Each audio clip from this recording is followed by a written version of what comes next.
Ok, então boa tarde a todas. A Abralic agradece o apoio e a participação de todas vocês nesse congresso, que por conta da conjuntura teve de ser realizado pela primeira vez de forma online. Os STs gravados serão disponibilizados online em nossa plataforma. Aqueles que apresentarem as comunicações e estiverem em dia com a anuidade receberão certificados e poderão enviar os textos para publicação em e-book até o dia 15 de dezembro. As normas especificadas no site deverão ser rigorosamente seguidas, senão o documento poderá não ser considerado para publicação. Por favor, atentem para as diretrizes. Informações sobre a forma de envio do documento também estarão disponíveis no nosso site. Vocês podem ver a programação das mesas no site da Abralic. Elas são realizadas no nosso canal do YouTube. São diversos temas com pesquisadores da área transmitidos de forma aberta. As mesas passadas já estão no nosso canal, não deixem de nos seguir. Por favor, confiram os horários estipulados para a sua comunicação e algumas medidas de etiqueta virtual são encorajadas. Mantenha o áudio desligado enquanto outra pessoa estiver apresentando e desligue o vídeo caso esteja com a conexão fraca ou de dados. Desejamos a todas um ótimo congresso. Obrigada, Júlia. Então, agradecemos mais uma vez a presença de todos e de todas e damos início à mesa 7 do nosso simpósio, que é uma mesa intitulada Poesia como Ato Político. Houve um pequeno ajuste em termos de ordem de apresentação. Então, Júlia vai começar hoje. Júlia, Júlia Lucena, passo a palavra para você, lembrando as mesmas regras dos dias anteriores, 10 minutos aproximadamente de fala, depois a gente faz o debate e passa para a segunda parte. Obrigada. Tá bom, obrigada. Caso estiver me passando, eu vou apresentar o meu projeto, a minha dissertação, então se eu me animar, vocês me avisem, por favor. Bom, o meu trabalho ele se intitula Autoria Feminina no Século XIX, o caso de Rael Levine Varnhagen.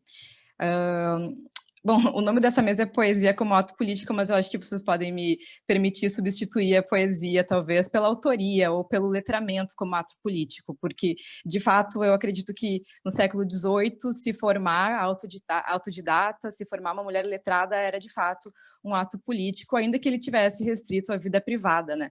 Muitas dessas mulheres a gente nunca veio a conhecer, eram grandes mulheres ilustradas. Bom, então, a Rael foi uma escritora e salonière judia alemã do entre séculos XVIII e XIX. Eu vou apresentar um pouco da trajetória e da obra dela, junto com algumas reflexões que compõem esse meu trabalho, então, de dissertação. Antes, é preciso marcar que eu abordo a trajetória da Rael a partir de um conceito da filosofia política de Hannah Arendt, que é o conceito de pária. Eu cheguei até a Rael através da Hannah Arendt. Inicialmente, eu pretendia pesquisar o conceito pária, acabei trompando com a Rael no meio do caminho e ela se transformou em todo o meu assunto da dissertação. Mas a Arendt, então, ela vai desenvolver essa figura do pária, que né, essa espécie de outsider, um forasteiro, alguém que não pertence ou que não é reconhecido como pertencedor. Ela vai atribuir ao pária, mais especificamente ao pária consciente, uma consciência, né, uma consciência do seu lugar. O pária consciente é aquele desperto de si, do lugar que lhe é atribuído, e dessa maneira ele consegue olhar criticamente para si e para o mundo ao seu redor. Eu acredito que a Rael, ela era uma pária consciente, e a Arendt, então, vai desenvolver um pouco desse conceito, escrevendo uma biografia sobre ela. Bom, voltando para a Rael, ela nasceu, então, em Berlim, em 1771, e em 1790 ela hospedou um famoso salão romântico. Por isso ela tem, então, o título de salonière, o título de escritora. Ela só foi ter atribuído muito recentemente, muitos anos depois, quase 200 anos depois. Vocês já devem ter ouvido muito falar nos salões franceses, né? Madame de Staël, na França. Só que, diferente de Paris, onde eram a nobreza, as mulheres da nobreza, as anfitriãs dessa espécie de sociabilidade romântica, em Berlim, as salonières mais famosas aconteceu de serem mulheres judias, como a Rael. Esse é um acontecimento muito singular, porque os judeus eles ainda estavam no estágio inicial de sua assimilação à cultura alemã, que começa junto com o iluminismo, na segunda metade de 1700, e já em 1790, então, as filhas destes iluministas, mulheres judias extremamente ilustradas, extremamente letradas, elas vão, então, circular no epicentro da cultura alemã do período. mas, é claro, sempre como forasteiras, sempre como párias, porque há um breve momento de cosmopolitismo, de integração no final do século XVIII, na virada de 1800, mas que nunca se configura numa aceitação plena. As guerras napoleônicas, logo na sequência, vão mostrar como estava latente desde sempre esse sentimento antissemita, né? Então, a trajetória dessas salonières ela é tão interessante porque ela vai nos permitir observar um pouco dessa dialética entre margem e centro. Afinal, são mulheres da margem circulando no centro, pensando sobre esse centro e refletindo nele também, ajudando a produzir ele também. Essa é a minha perspectiva. Elas não vão ser apenas anfitriãs, né, a Rael e outras que eu vou comentar mais adiante, mas elas vão também integrar essa sociabilidade romântica como mulheres ilustradas, como entusiastas, comentadoras de arte, filosofia, política, mesmo em assuntos bastante especializados, elas se desenvolvem e em diálogo com outros autores que vão ser hipercanonizados, né? A gente tem no romantismo alemão uma grande referência para os estudos europeus, para os estudos ocidentais em geral. Infelizmente, a gente tem muito pouco material sobre essas mulheres, enfim, sobre essas salonières e escritoras. A gente tem, por exemplo, a figura da Henriette Hertz, que se supõe ter sido uma grande estudiosa da linguística, dominava várias línguas, chegou a ensinar línguas para William Humboldt, que é um grande linguista, mas que, infelizmente, destrói todos os seus textos, ela põe fogo em todos os seus textos antes de morrer, deixa apenas um texto memorialístico. Ela também foi uma grande estudiosa da teologia, chegando a ter um diálogo muito profícuo com Schleiermacher, que é um outro grande nome canônico. Mas, enfim, a gente não tem quase nada do que poderia ter sido uma grande produção, né, de autoria feminina especializada do século XVIII. A gente tem também o caso da Dorothea Schlegel, que foi casada com Friedrich Schlegel, que é um outro grande nome do romantismo, e o caso dela também é documentado, a gente sabe que ela escrevia para o marido publicar. Então, ao ponto de que a gente não sabe hoje quais textos deverão pertencer a ela dentro da coletânea do Schlegel. A Rael, ela me interessa também porque ela é a única a conseguir pensar uma estratégia de publicação que levasse o seu nome, que perdurasse para a história. E ela fez isso escolhendo para registro do seu pensamento, para o registro da sua vida também, a forma epistolar. Então, ela opta pela carta, pelo registro da carta. A correspondência no século XVIII ela é um registro muito acessível para as mulheres letradas. Ele é um registro que ninguém leva muito a sério, então, para essas mulheres que tinham muito a dizer sobre diferentes assuntos e que jamais poderiam, por exemplo, assinar uma obra de filosofia, assinar uma obra crítica, a Rael vai transpor isso para a carta. Ela vai projetar, e é de fato um projeto que ela leva a cabo por muitos anos, uma obra literária no registro, né, epistolar. Ela não retira completamente a correspondência desse espectro da mundanidade, mas ela vai acrescentar a ele uma espécie de projeto literário mesmo, e estabelecendo o epistolar como uma arena de debate, uma arena de discussões de política, de arte, dos mais diversos assuntos que se tratava nesse período, e também um lugar onde ela vai se projetar, vai contar a sua história, e a sua história da perspectiva de uma mulher pária, porque ela traz muitas vezes essa sua rejeição, esse seu status de outsider para as comunicações, para as correspondências que ela escreve. Além disso, é muito interessante que o registro epistolar, ele pressupõe um diálogo, né, uma conversa entre ausentes.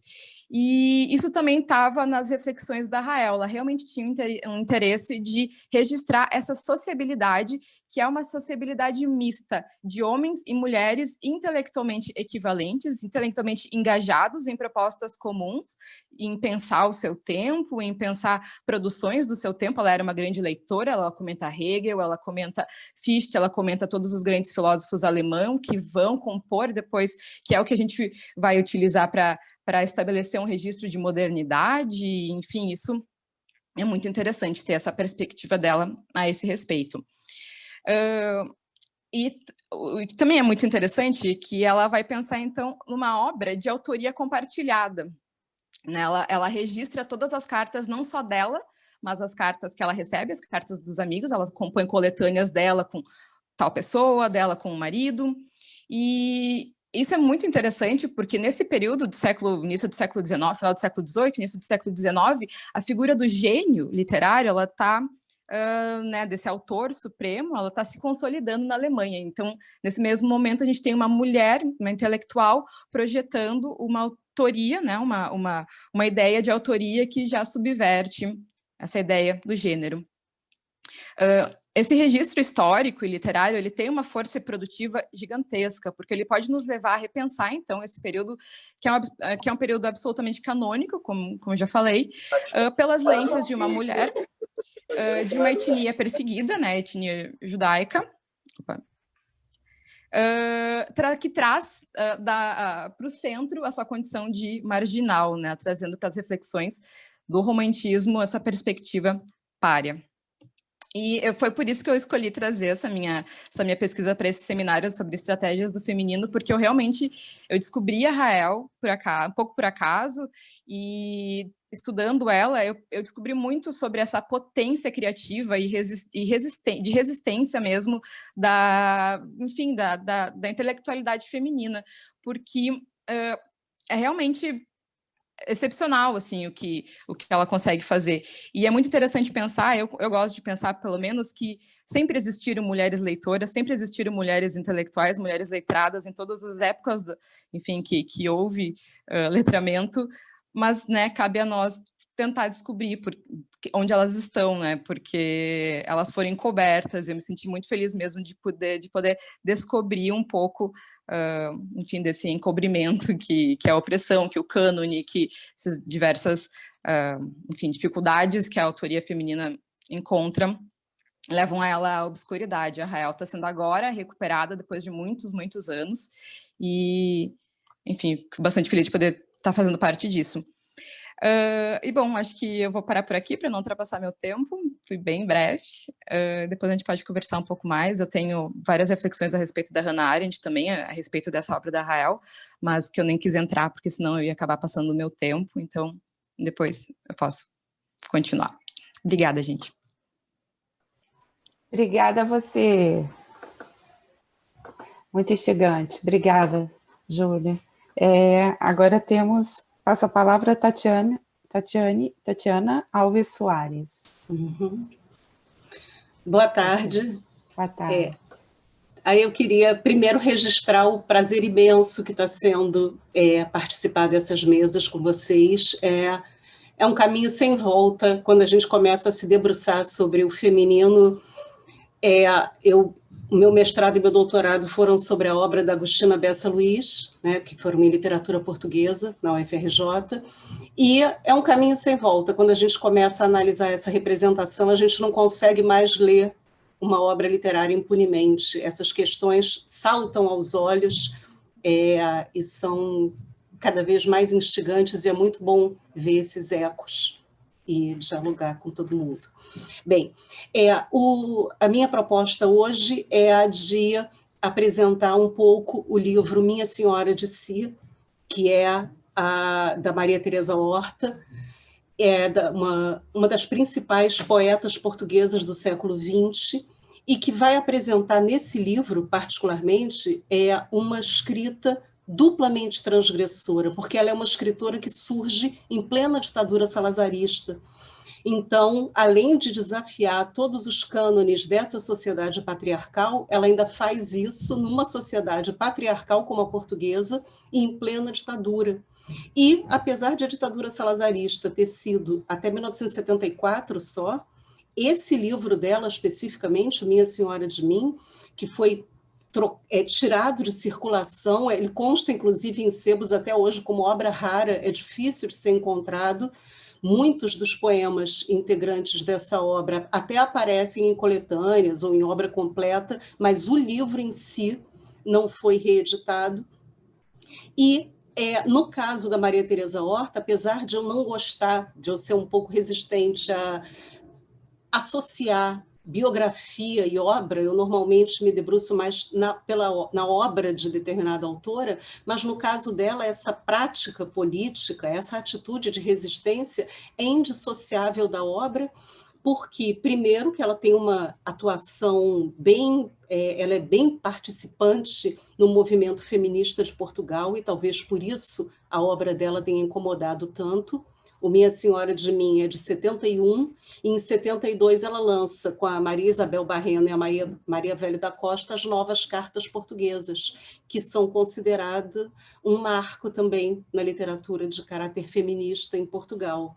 E esse incômodo trazido pela obra dela, nesse caso, assume assim, a tentativa de silenciamento, no caso dela, foi literal, porque ela foi brutalmente espancada na rua por 3 homens, logo após o lançamento do livro, isso depois de vários telefonemas ameaçadores para a editora, para que o livro fosse tirado de circulação.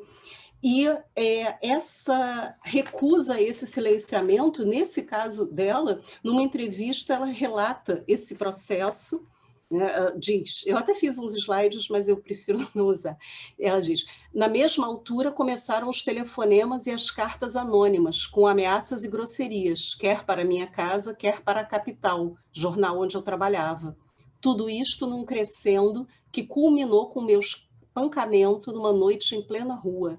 3 homens atiraram-me ao chão e, sem pararem de me bater, por entre palavrões e obscenidades, gritavam: isto é para aprenderes a não escrever como escreves. Então, foi realmente um incômodo trazido pela obra dela. E uma obra que eu acho que é particularmente transgressora, não apenas por deslocar o eu lírico, né, o foco da mulher como objeto para o lugar do desejo, como sujeito desse desejo. Ela inverte o jogo erótico, ela toma as rédeas do jogo erótico e um outro aspecto que eu acho extremamente relevante, ela dialoga com a tradição para subvertê-la. Ela pega esses ícones, ela pega esse centro e usa desse modelo para ressignificá-lo e subvertê-lo. E talvez isso tenha trazido tanto incômodo. Então, ela pega esses pilares, né, que são as bases do pensamento judaico-cristão ocidental, que são o texto bíblico, os contos de fadas, a mitologia clássica, todos eles que colocam as mulheres como transgressoras e como passíveis de punição, daí elas se tornam as párias, né? As proscritas, as malditas. A minha tese até enfocou um pouco isso, essas hereges, essas malditas, essas criminosas, às vezes literalmente e às vezes simbolicamente, e como, quanto mais elas se assenhoram de si, quanto mais elas se empoderam, para usar uma palavra muito em voga, mais elas trazem para si essa maldição, menos elas conseguem a pertença ao grupo. E aí essa obra acaba se valendo, justamente se estruturando a partir dessa subversão do código instituído, desses códigos, inclusive da tradição literária. Então, por exemplo, o poema, no texto completo eu vou analisar de forma mais esmiuçada alguns poemas da obra, né? Aqui, pelo caráter um pouco mais dinâmico e breve, eu vou comentar só o primeiro poema, que é o que dá título à obra, que é o Minha Senhora de Mim. E é muito interessante porque ela já começa, esse talvez fosse o caso de compartilhar a tela para... Deixa eu ver se eu consigo, que eu sou um pouco analfabeta em tecnologia. Vamos lá, deixa eu ver se eu consigo. Mas não é muito difícil, não. É onde? É em share screen? É ali embaixo. O verdinho, share screen. Tá, e como é que eu pego o arquivo? Vai aparecer as opções para você aí do seu computador, né? Mas precisava que ele estivesse na aba aberta. Deixa eu ver se eu consigo. Senão eu leio, também não tem... Deixa eu ver. Acho que foi. Será? Tá, ele está compartilhando, tá mexendo na minha tela, tá compartilhando meu desktop, né? Ainda bem que não tem nada publicável aqui. gente tem que deletar tudo. Com filhos, ontem tinha gato pulando aqui em mim, com filhos e bichos, a gente perde totalmente a dignidade, mas vamos lá. Tá, é bom, essa daqui era só mesmo para falar de quando a obra dela surge, e aí é uma obra que vai justamente se valer de dois aspectos primordiais. Um deles é o diálogo com a tradição e o outro é essa ascensão do corpo feminino. São os dois eixos estruturadores que orientam a obra dela. E aí vou ler rapidamente só essa primeira estrofe do poema do Sá de Miranda, porque ele dialoga diretamente com o Minha Senhora de Mim. Esse texto, que é o introdutor do Renascimento em Portugal, do classicismo, nesse texto do Sá de Miranda, o eu lírico começa: comigo me desavim, sou posto em todo perigo. Não posso viver comigo, nem posso fugir de mim. Só tem um probleminha, as carinhas estão no meio do texto, peraí. Com dor da gente fugia, antes que essa assim crescesse. Agora já fugiria de mim, se de mim pudesse. Que meio espero ou que fim do vão trabalho que sigo, pois que trago a mim comigo tamanho inimigo de mim. Então, esse comigo me desavim, e o desavir significa se indispor, suscitar desavença ou discórdia. No caso do poeta renascentista, o que a gente vai ter é uma questão existencial e insolúvel, justamente porque o seu grande inimigo é ele mesmo. Muito bem. Aí vem o poema da Maria Teresa Horta, o Minha Senhora de Mim, que dá título, inclusive, à obra. Comigo me desavim, minha senhora de mim. Sem ser dor ou ser cansaço, nem o corpo que disfarço. Comigo me desavim, minha senhora de mim. Nunca dizendo comigo o amigo nos meus braços. Comigo me desavim, minha senhora de mim. Recusando o que é desfeito no interior do meu peito. Então, alguns aspectos que eu acho bastante expressivos. Primeiro, o texto já começa com uma referência direta ao poema do Sá de Miranda. Então, é óbvio que há um diálogo aí. Só que como é que esse diálogo se dá? Lá, a gente tinha um eu lírico que apresentava um conflito de ordem, uma angústia de ordem existencial, em que o maior inimigo era ele mesmo. Aqui, esse eu versus outro, e esse outro muitas vezes sendo o mundo numa versão macro, aparece, a meu ver, potencializado pelo fato de ser um eu lírico feminino. É como se as maiores angústias fossem intensificadas por conta dessa condição feminina. Porque, tirando essa estrofe que constitui um quase refrão, nas estrofes que se intercalam a esse refrão, a gente começa a perceber questões muito peculiares e pertinentes ao universo feminino. Então, quando há essa desavença inicial, logo depois vem o Minha Senhora, resgatando inclusive uma tradição medieval, mas é o Minha Senhora que quebra sintática, gráfica e ideologicamente a expectativa do Minha Senhora. É o Minha Senhora de mim. Eu acho, inclusive, que essa quebra no verso é muito expressiva. É como se ela fosse, antes de tudo, senhora de si mesma, como se ela tomasse para si esse lugar de fala e recusasse toda essa tradição literária que ideologicamente colocou a mulher como objeto inacessível, intocável e com todos aqueles padrões que a gente conhece tão bem.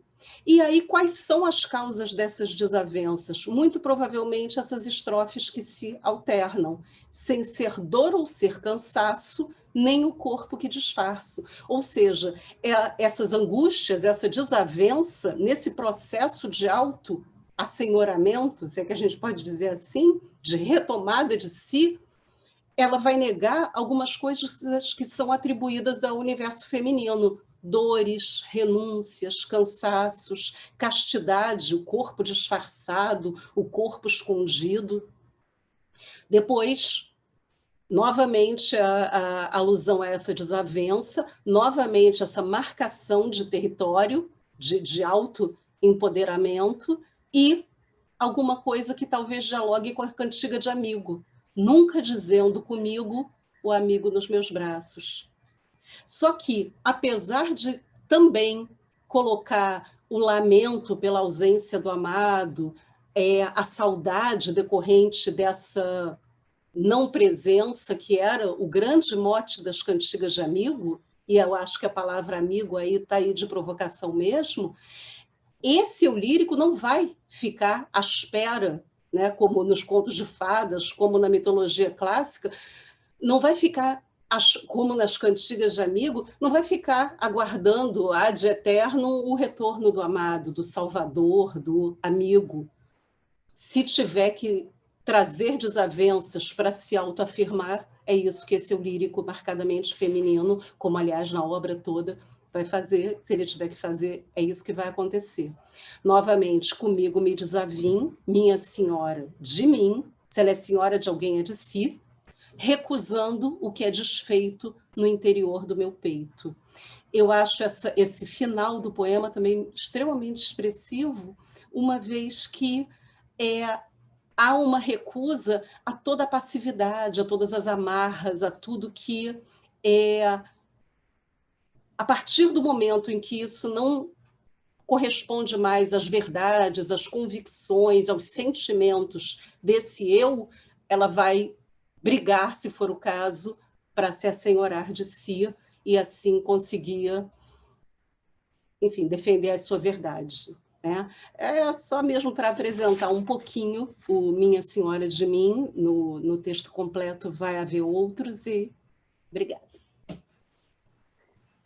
Obrigada a você, Tatiana.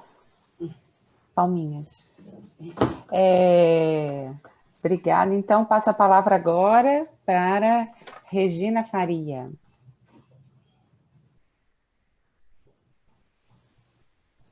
Regina?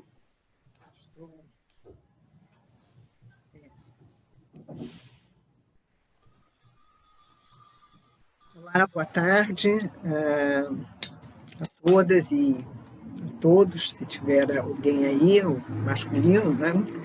E, bom, inicialmente eu queria pedir licença, né, a vocês, porque, na verdade, eu não tenho uma tradição de reflexão de literatura feminina. E quando eu vi o simpósio, eu há algum tempo gostaria de trabalhar a obra da Beatriz Bracher, e foi um incentivo. Aí, assistindo aqui as comunicações, né, eu fiquei pensando, meu Deus, todo mundo tem uma grande trajetória nesse sentido, e eu não. Mas espero que não faça, quer dizer, que seja razoável, e também fiz muitos cortes. Acho que eu vou passar talvez um pouquinho 2 minutos dos 10 minutos. E fiz muitos cortes e depois, bom, espero que os cortes não tenham prejudicado a compreensão do texto. Então vamos lá. A Literatura Menor, de Beatriz Bracher. Beatriz Bracher publicou seu primeiro romance, Azul e Dura, em 2002, seguidos por Não Falei, 2004, Antônio, 2007, e por 2 livros de contos, Meu Amor, em 2009, merecedor do prêmio Clarice Lispector, da Fundação Biblioteca Nacional, e Garimpo, em 2013. Seu último romance, Anatomia do Paraíso, 2015, recebeu o prêmio Rio Literatura. Antes de dedicar-se integralmente à escrita de ficção, Beatriz Bracher exerceu o papel de editora, primeiro da revista de Literatura, Filosofia e Artes, 34 Letras, projeto desenvolvido com colegas da graduação em Letras da PUC-Rio, que circulou de 1988 a 1991, e depois da editora 34, à frente da qual permaneceu até o ano 2000.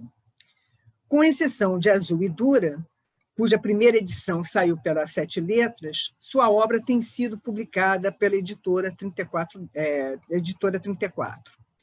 Bia Bracher também trabalhou com o cinema antes de tomar o rumo de escritora. Ainda estudante do ensino médio em São Paulo, em 1978, participou da equipe de montagem do primeiro longa-metragem de Sérgio Bianchi, Maldita Coincidência, lançado em 1979. Anos depois,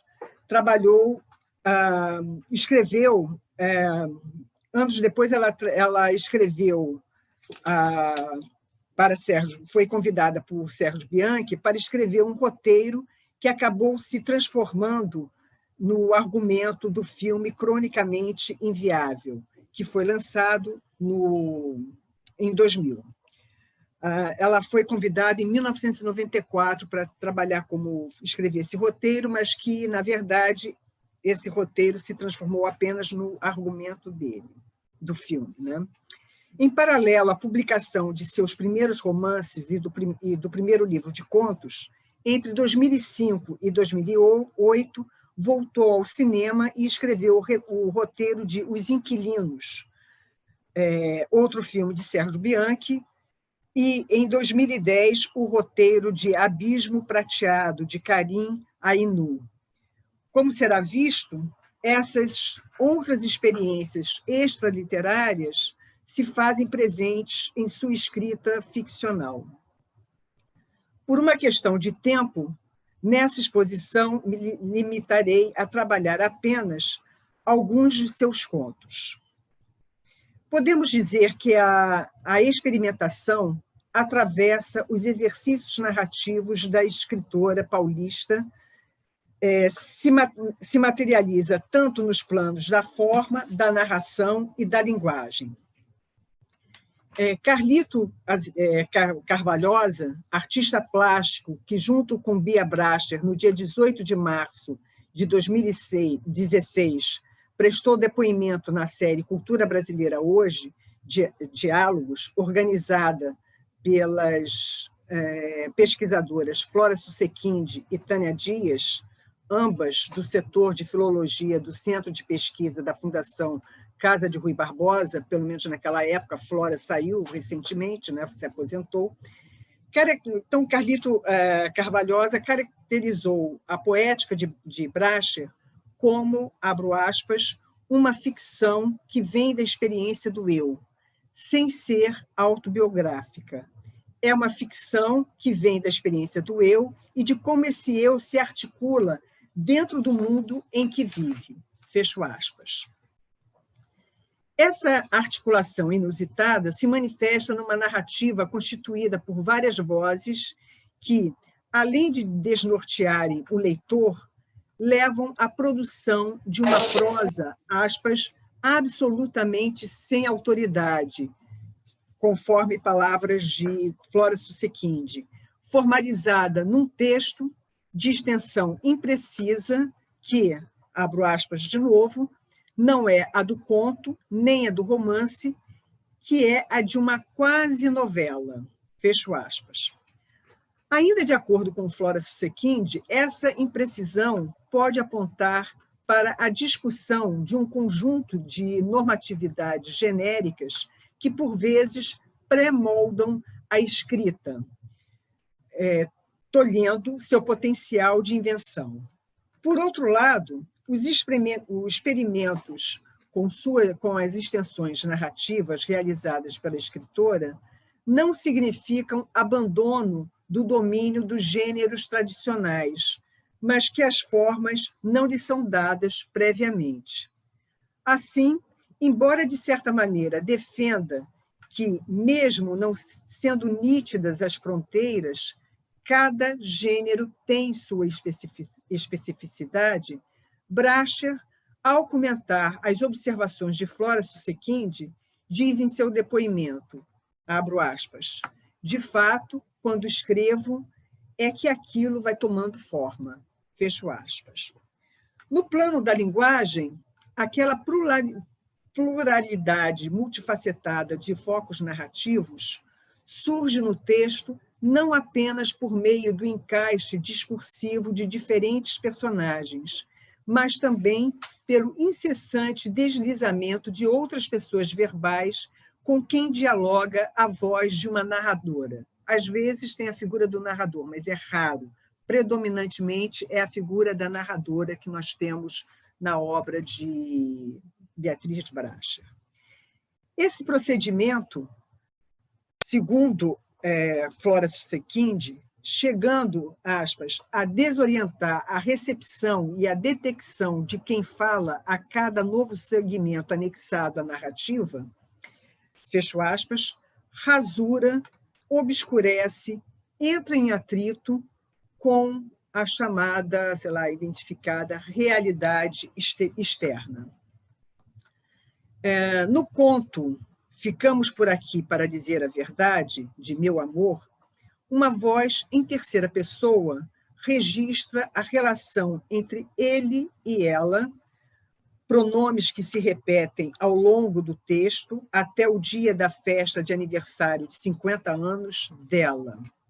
Depois da festa, esse narrador em terceira pessoa, assumindo a primeira, apresenta e comenta a dobra os restos do conto, o que ficou de fora, inclusive é o subtítulo da narrativa, que faz parte, é separado do resto da narrativa. O que ficou de fora? O que ficou de fora? O fim da relação não é necessariamente, não fica necessariamente determinado nem claro. Ainda nesse mesmo conto, associado a esse deslizamento das pessoas verbais, outros recursos utilizados potencializam a indeterminação da verdade, da realidade externa. Um deles é a rasura e a consequente substituição de palavras como forma de correção, sem apagar, entretanto, o termo riscado. Outro procedimento frequente na prosa de Brasher é a apropriação, o aproveitamento de trechos, expressões de outros textos, de outros autores, por meio da colagem, que, por sua vez, passam por uma torção, distorção, traição, deliberadamente empreendidas por uma narradora que parece ser comum a todos os contos, como diz Noemi Jaffe no texto estampado na orelha do livro em questão. Passo agora a leitura de um pequeno trecho para ilustrar. Abro aspas. Este ir e vir, não conseguir e voltar, pensar sobre isso era parte do seu trabalho.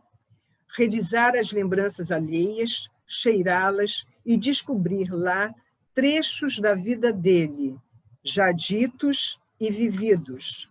Iguais, é certo, era também o seu trabalho. Se a redundância, riscado, similaridade das memórias o desesperava, por outro lado, o interessava profundamente porque sabias que as palavras dos outros, as já ditas, eram também o que lhe permitia acercar-se do tempo e lugar apenas seu e ainda indizível. Pois as palavras dos antigos é que haviam delimitado um tempo e o nomeado infância. A verdade é que o que lhe permitia ficar lá era a ausência de vozes, inclusive a minha, riscado, dele mesmo. Outro fim da passagem. Outro recurso bastante utilizado pela autora é o uso do clichê, já evidente no título Meu Amor, dessa primeira reunião de contos e nas narrativas que o compõem. Como exemplo, cito João, né? Em que nós temos, nas palavras da mãe, que a mãe que, ao ver o filho preso, diz, abro aspas, foi uma facada no meu coração. Trabalhei a vida inteira para não ter que ver o filho meu terminar assim. Fecho aspas.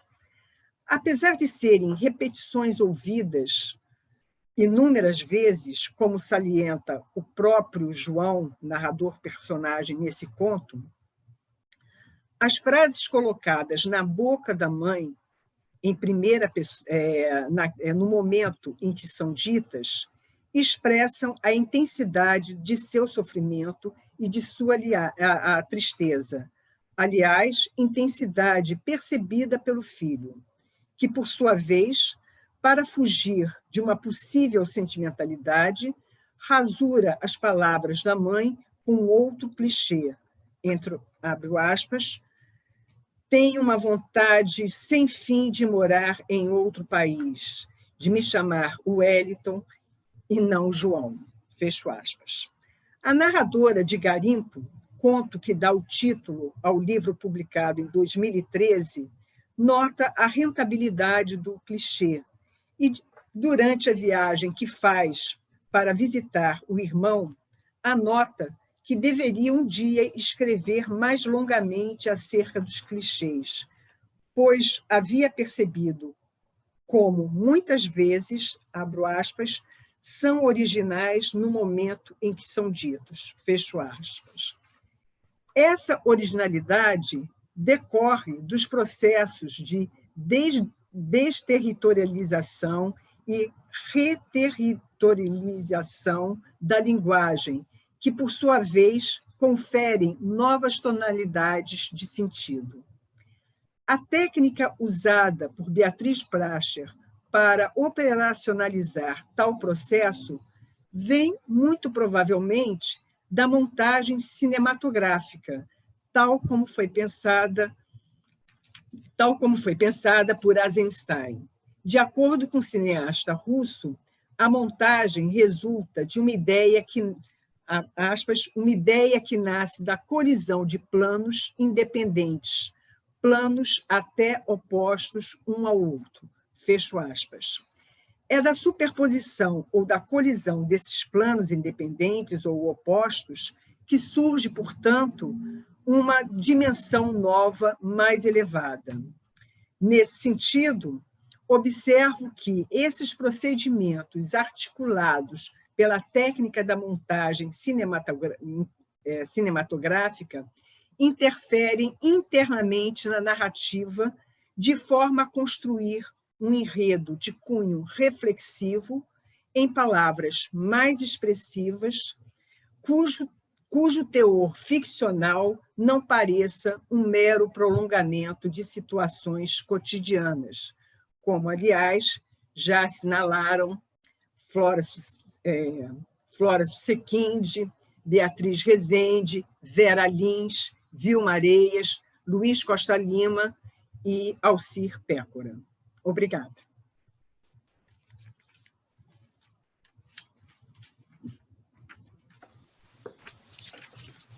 Obrigada a você, Regina. Obrigada. Foi muito... Achei muito interessante, porque a gente teve as apresentações em torno da Rael Levan Van Hagen, Maria Tereza Horta, Beatriz Bracher. Então, 3 mulheres aí separadas no espaço e no tempo, mas 3 transgressoras. Foi muito interessante. Gostaria de perguntar a Júlia, por favor. Se você já tiver dito e tiver me escapado, peço desculpas. O material da Rael, a gente encontra em português, Júlia? Não, a gente encontra só algumas cartas dela na biografia da Arendt. Ela, assim, o material dela ficou por muito tempo perdido, né? Ele passou muitos anos depois da Segunda Guerra que não sabia a localização. A Arendt, inclusive, ela morre sem saber que as cartas voltariam a ser encontradas, porque ela morre em 75 e em 77 se descobre esse material lá na Polônia, escondido. E agora, em 2009, foi publicada uma coletânea enorme com as cartas comentadas em alemão, é claro. Tem também tem várias coletâneas em alemão que recentemente voltaram a ser reeditadas, mas todas elas em alemão, nenhuma traduzida em português. Eu fiz um esforço grande. Pois é, eu fiz um esforço grande na minha dissertação de recolher esses materiais de biografias, né, biografias que trazem cartas como exemplo, e traduzir para o português. Vai estar na minha dissertação, anexo, tem umas 40 páginas com cartas dela. Que ótimo! Completamente, enfim, é um anexo que eu compus, assim, que eu recolhi e fiz, mas dá para tirar bastante coisa interessante, assim. Que material rico, porque é realmente uma personalidade interessantíssima, né? E que mulher, assim, margem por ser mulher, margem por ser judia. E que pessoa moderna, né? Pensando já em escrita colaborativa, eu achei isso genial, né? Essa potência de resistência na intelectualidade, né? E é mais um exemplo dessa mulher também erudita, né? Que a gente comentou tantas vezes, assim, dos diferentes perfis, né?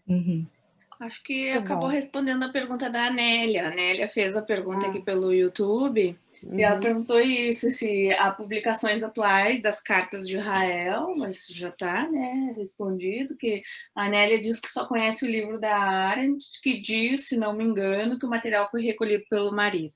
Então, a Anélia participando via YouTube aqui com a gente, né, Anélia?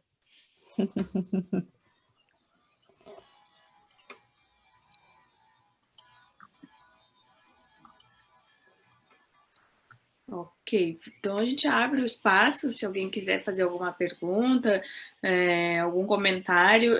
Tem um comentário da Elizabeth aqui, muito bonito o comentário, né, dizendo sobre a paixão e o empenho das pesquisadoras, dão mais destaque à qualidade dos trabalhos e das apresentações. Então, tem sido um ponto forte do simpósio, né? A gente vê assim, muita paixão nas pesquisas, né? Você quer falar, né, Andressa? Eu te cortei, desculpa. Falta a minha fala ainda. Ai, desculpa, Andressa. Foi erro meu, então. Sem problema. E na minha cabeça você estava na mesa seguinte. Não, na verdade eu sou a quarta. Foi erro meu, peço mil desculpas. Não tem problema, a gente continua. Já antecipamos o debate, né? Então daqui a pouco a gente continua o debate. Mais uma vez, desculpa, Andressa. Então, sem problema. A palavra é com você. Obrigada. Vocês me ouvem bem? Sim. Boa tarde a todas. Eu me chamo Andressa, sou doutoranda da Universidade Federal do Espírito Santo, doutoranda em Letras, Estudos Literários, e a minha comunicação tem o título de A Representação do Corpo Feminino e a Violência contra a Mulher em Sangria, de Luísa Romão. Sangria, 2017, é um livro composto por poemas da poeta Luísa Romão, que traz um calendário que retrata os 28 dias do ciclo menstrual, as certezas e as incertezas que esse período impõe ao corpo e, consequentemente, à vida de uma mulher, pois a cada vez que ele acontece, pode representar o estabelecimento de uma gravidez ou a chegada de mais uma menstruação e, com ela, as dores e alterações físicas e emocionais que costumam fazer parte desse processo. A representação do corpo feminino surge inicialmente na escolha da imagem que ilustra a capa do livro, a foto de uma vulva, e na escolha do seu título, composto por um único substantivo feminino, sangria, que juntos buscam ilustrar a individualidade e a condição de ser mulher. Vale ressaltar que a palavra sangria apresenta como significado dicionarizado, abro aspas, perda de sangue provocada por agressão ou acidente. Fecho aspas, enquanto que para a medicina ela significa, abre aspas, corte em veia para fazer escorrer o sangue, fecho aspas. O primeiro poema do livro, Dia 1, nome completo, apresenta a forma violenta com que os colonizadores desembarcaram em terras brasileiras e a maneira como muitas mulheres que cruzaram o caminho desses homens brancos, que consideravam-se os verdadeiros donos da terra, acabaram estupradas e mortas devido à convicção da existência de um poder absoluto e pela certeza de um suposto direito sobre os corpos femininos que ali habitavam e acabavam transformados em propriedade, legitimando os atos de, abro aspas, violar mulheres, fecho aspas. O verso, pau branco hegemônico, destaca a força do sistema patriarcal, enquanto os versos O Pau, Face e Orgulho Nacional reforçam o posicionamento de idolatria que foi estabelecido diante da figura masculina e que também seriam responsáveis pela disseminação do machismo em uma sociedade pautada pela aceitação de práticas violentas desde o seu processo de colonização. Processo esse marcado por diferentes formas de violência e caracterizado pela invasão do território, pela desconsideração dos povos nativos e pela destruição daqueles corpos postos em condição de inferioridade em relação ao colonizador, ao salientar que, abro aspas, a colonização foi um estupro, fecho aspas. As diferentes maneiras de diminuir esses corpos postos em condição de inferioridade através do uso de métodos violentos atravessaram o período colonial e adentraram o período republicano brasileiro, perpetuando a hegemonia e o poder masculino, como visto nos versos Getúlio, Juscelino e Geisel, Collor, Jânio, Sarney. A decisão parte da cabeça do membro ereto. O fato de a sociedade brasileira enxergar com naturalidade a cultura do estupro, amplamente difundida em seu meio, está presente nos versos. É o pau-brasil, multiplicado 33 vezes e enterrado numa só garota. E no verso, enquanto o estupro for prática cotidiana. Enquanto a busca pela imposição de um modelo de mulher a ser seguido para que seja aceita pela sociedade surge nos versos, e o modelo de mulher, a mãe gentil. No poema Dia 14, Primeiro Assédio, a violência verbal ganha destaque para evidenciar a cultura do estupro que se consolidou na sociedade brasileira, ao longo dos anos, de maneira exacerbada, e que acabou transformando os corpos femininos, sem distinção de idade, em objeto de desejo masculino. O assédio praticado através das palavras também é responsável por transformar o corpo em mera, abro aspas, mercadoria caixa barata, fecho aspas, fato que fortalece o papel subalterno da mulher na sociedade. A objetificação que expõe os corpos femininos a diversas situações de ameaça e medo também é provocadora do sentimento de posse em muitos homens que acabam enxergando as mulheres como produtos expostos à venda, como destacado nos versos. Mais uma mulher na prateleira, da tua presunção. Ergue o pau como se fosse mastro, à espera que eu me deite, feito vela em lastro.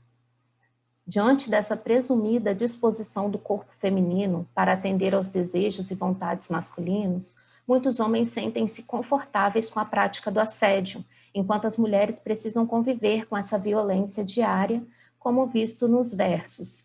Viver no hesitar, entre meter a mão e fingir que não ouviu. O fio-fio, o psiu, o puta que pariu, o seu te pego lá em casa, juro. As repetidas lutas travadas contra o assédio ganham destaque nos versos. Carrego a língua calejada, de enfrentar as marés. Enquanto a afirmação da condição da mulher enquanto vítima de violência física fica evidente nos versos. E na pele todas as marcas da luta estampada, enquanto sua opressão continua velada. A maneira como os corpos são tratados numa sociedade machista e pautada pelo patriarcalismo perpassa a objetificação através do assédio e acaba culminando incontáveis vezes na prática do estupro.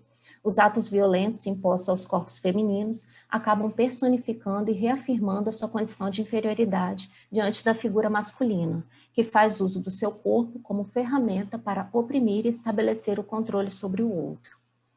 A prática do estupro surge no poema Dia 5, Local de Nascimento, em nova alusão às violências que foram praticadas pelos colonizadores que desembarcaram em solo brasileiro.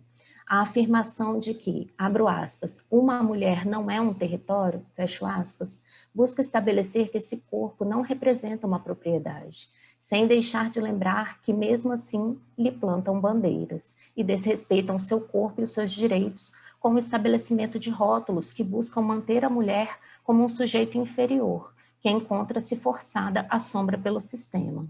O estupro também é destaque no poema Dia 16, Primeiro Estupro. no qual ficam explícitos alguns dos medos que cercam os modos de viver de uma mulher e que podem ser ocasionados pelo simples fato de caminhar sozinha pelas ruas, como no verso "Meninas apressam o passo vácuo", bem como para ilustrar atos de violência sexual, como nos versos "A mão que avança sob as cobertas" e "Tratados no peito aberto, a força militar". Nos 2 últimos versos do poema, a descrição do estupro de um corpo que encontra-se momentaneamente em uma situação de vulnerabilidade, como o caso da menina desacordada, serve para chamar a atenção do leitor para a brutalidade do ato de estuprar e para esclarecer que essa prática é corriqueira numa sociedade que busca rebaixar para impor o controle sobre a mulher, especialmente nos cenários em que a cultura do estupro é vista como aceitável e até mesmo como justificável. A obra de Romão leva a reflexão sobre a questão da subalternidade feminina no seio social e implica pensar a forma como as mulheres são recebidas no meio em que vivem, levando em consideração a sua condição de ser outro ou diferente daquele perfil idealizado que vem sendo imposto ao longo dos anos. Partindo da convicção de que as práticas violentas colocam os corpos femininos em posição subalterna, a fim de afirmar e reafirmar o poder masculino, que normalmente faz uso de termos pejorativos para diminuir e ridicularizar a mulher, especialmente quando a compara a animais como vaca, galinha e piranha, permitindo que a vida feminina seja classificada entre vidas por abandonar.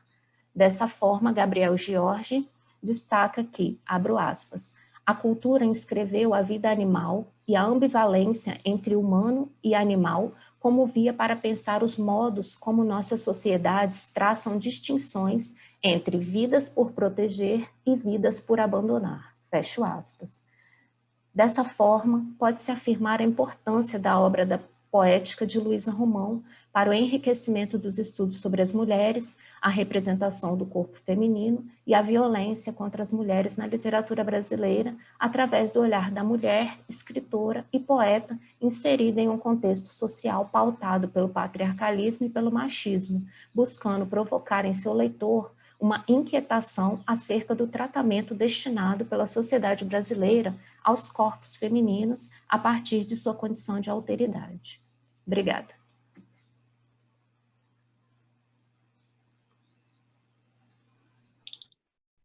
Obrigada, Andressa. Desculpa pela confusão. É muito bom. Esse livro, né, da Luísa Romão é um soco no estômago, né? Realmente, também pude assistir uma participação dela num evento recente. Também é uma autora assim, muito boa de a gente assistir ela falando e declamando, né? Realmente também gosto muito desse romance, né? Euridice. Quem? Não é romance, são poemas, isso, né? Isso, me confundi. Eu ia falar o livro. Não, só queria fazer uma pequena observação para a Andressa, porque ela falou que na capa tinha a vulva, e não é a vulva que tem na capa, é o pubis, ou chamado também Monte de Vênus, porque a vulva é a parte que tem os pequenos lábios, os grandes lábios e a entrada da vagina, etc. É o que aparece naquela pintura célebre que se chama L'origine du monde, né? A origem do mundo. Essa é a vulva. Quando você falou a vulva, eu até levei um susto, porque é muito, digamos, é muito pouco provável que um editor aceitasse colocar a vulva, tal como aparece na pintura, A Origem do Mundo, porque já seria considerado obsceno, obsceno. Não é pornográfico, é obsceno, porque é o órgão genital em toda a sua crueza, né? Então, acho que seria bom vocês corrigir uma pequena observação, não me leve a mal, mas acho que a gente tem de colaborar com as colegas quando a gente detecta alguma coisa que pode levar a um mal-entendido.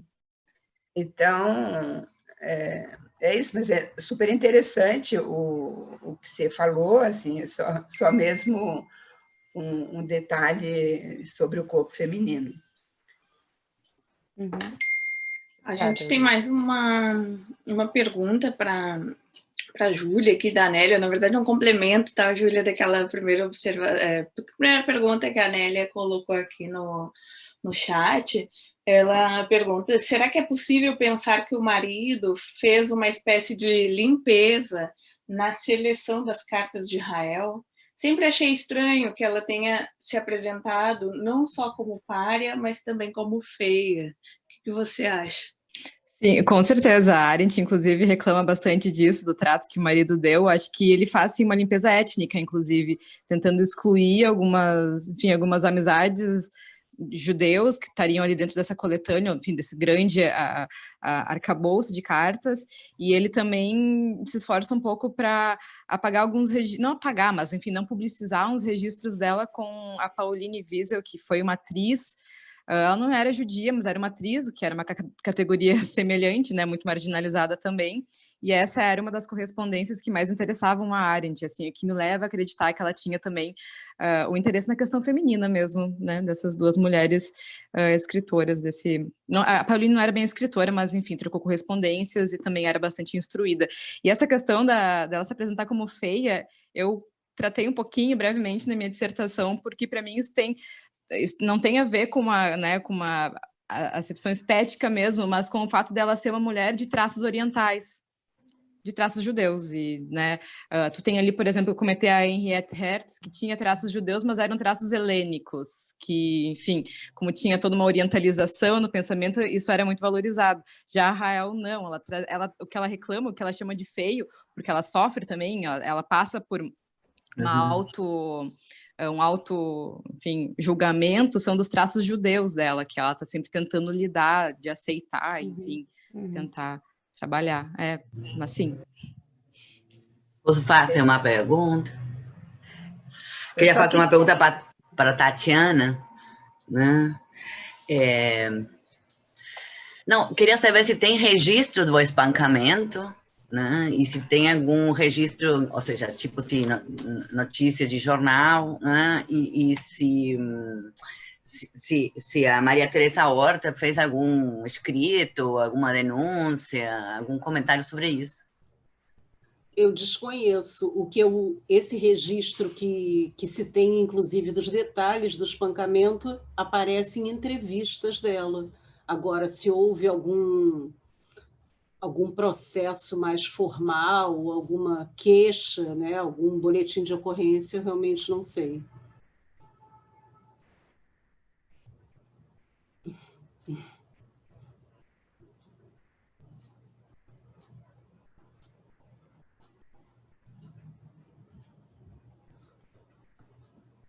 Euridice, eu tive a impressão que você ia comentar alguma coisa? Ou...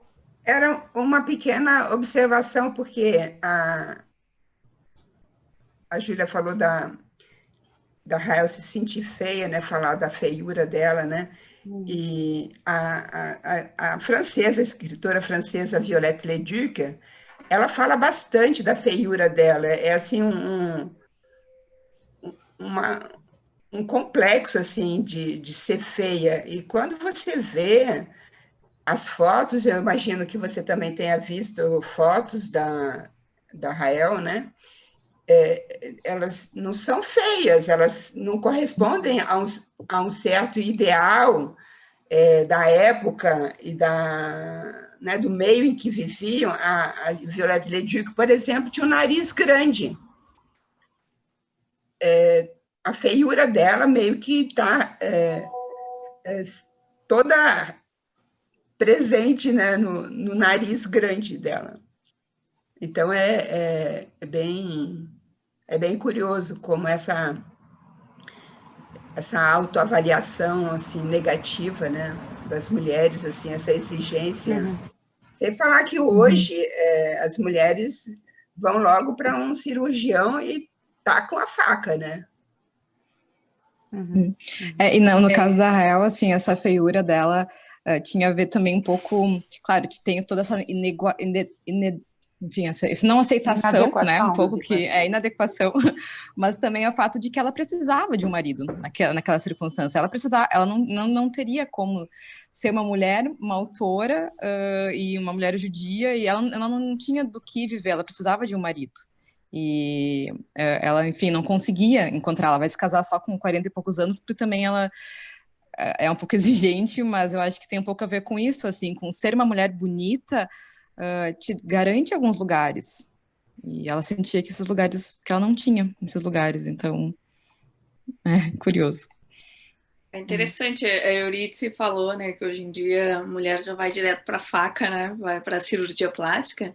E ontem, depois da Bralic, eu fui para o evento do La Belle, né, da Belle Époque, a pesquisa da Carmen Negreiros. E uma das apresentações era justamente sobre isso, os cosméticos na Belle Époque, a propaganda dos cosméticos e essa exigência das mulheres seguirem esse padrão de beleza, né? Como se perpetua até hoje, né? E aí eu lembrei que escutei no rádio que agora na época de pandemia, né, a gente já começa até a rir, mas não é a realidade, né? Na época de pandemia aumentou muito a procura das mulheres por cirurgia na área dos olhos, porque como a máscara tapa tudo, os olhos ficam em evidência, né? E o cirurgião estava sendo entrevistado, disse que a procura, assim, que ele está fazendo muita cirurgia, e como as pessoas também estão em casa, podem fazer o repouso, podem ficar em casa toda inchada, não tem problema, né? Então, assim, é muito sintomático, né, isso. É pior ainda é quando as mulheres vão fazer cirurgia na genitália. Íntima.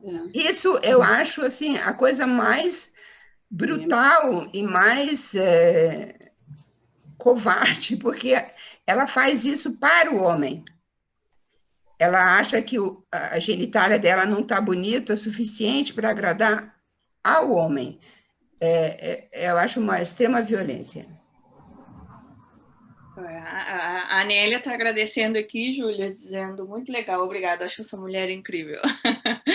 Né?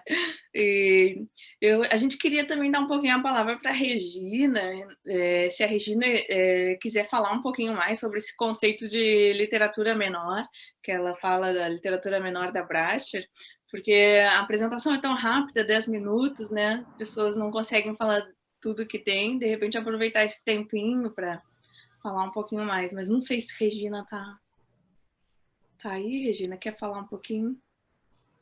Regina tá aí. Assim, aqui tá ainda com o microfone desligado. Aí, acho que agora vai entrar. Acho que ela tá tentando. Essa é um conceito que vem, quer dizer, de Guattari e Deleuze, né? E que o que eles, quer dizer, a literatura menor não tem a ver com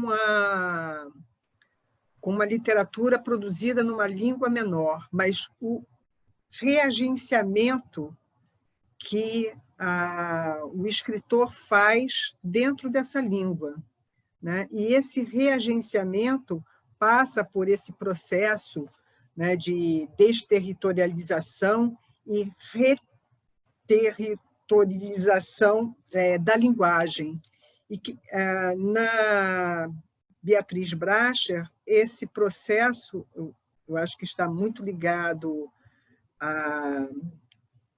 a essa questão do clichê, né, numa reutilização do clichê, que não é da mesma forma, por exemplo, Rubem Fonseca usa, né, bastante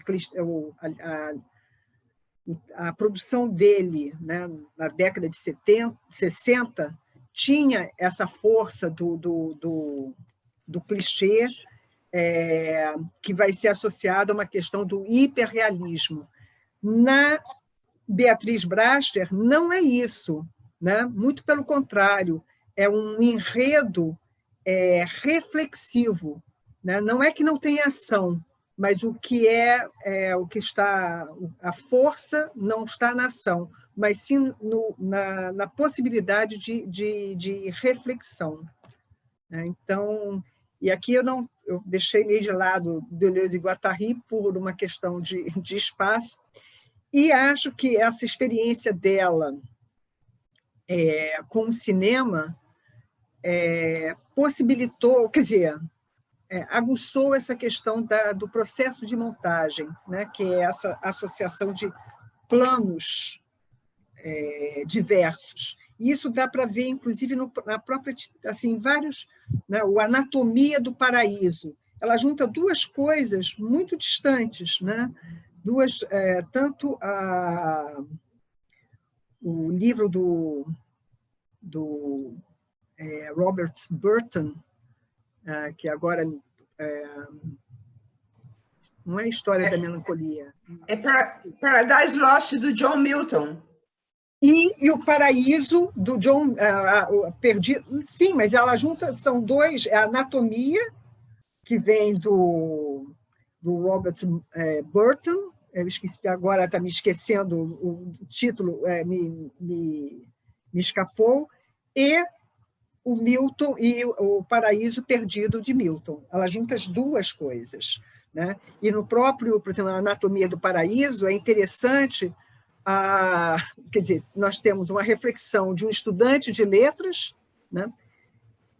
Totalmente incapaz, né? Que se mostra incapaz de fazer uma reflexão de Milton, né? A altura do poema de Milton, mas que são planos que estão, sei lá, o erudito, né? O canônico e essa voz, né?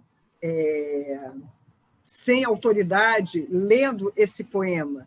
Eu acho que é uma constante na obra dela, essa articulação, né, de planos muito distintos.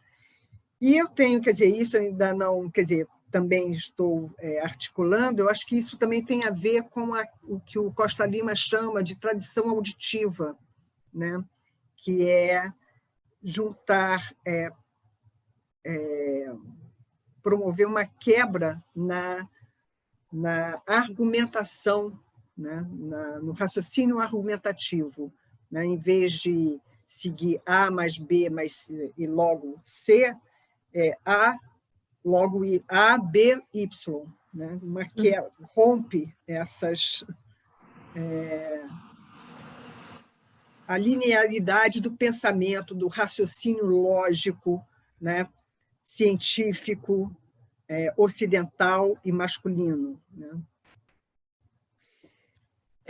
Esse livro, Anatomia do Paraíso, é uma coisa impressionante. É muito forte, é muito impactante, porque ela joga com esse lado, como você bem mostrou, muito erudito na discussão com o John Milton, com o poema do John Milton, todas as possibilidades de tradução desse poema. Então, é um trabalho também que, para o pessoal que trabalha com tradução, dá assim, muito pano para a manga, que ela discute várias traduções possíveis através desse personagem, que é o rapaz que está fazendo o mestrado, no Rio de Janeiro.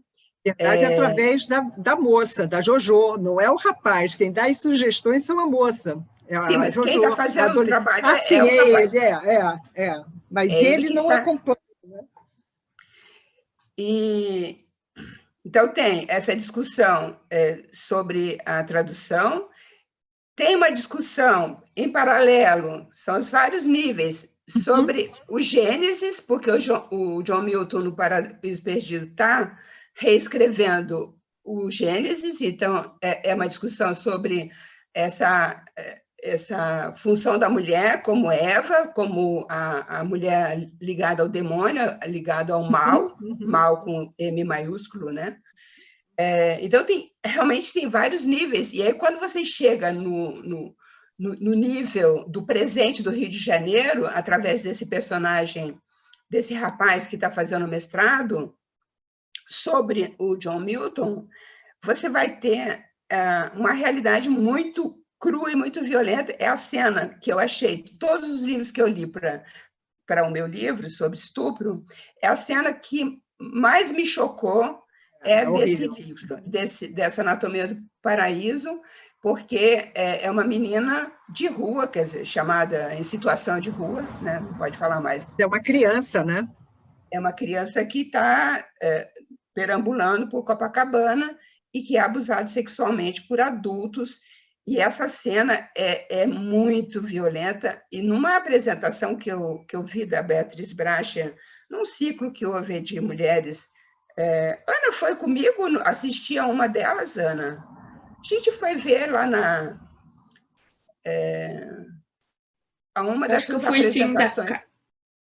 A gente foi ver a uma das apresentações. Eu não sei se você assistiu a Beatriz Bracher. Se foi no dia... lá na Caixa, né? Então, a Beatriz Bracher, alguém perguntou para ela, nem sei mais quem que perguntou, como que tinha sido, né, a escrita dessa cena, porque a cena,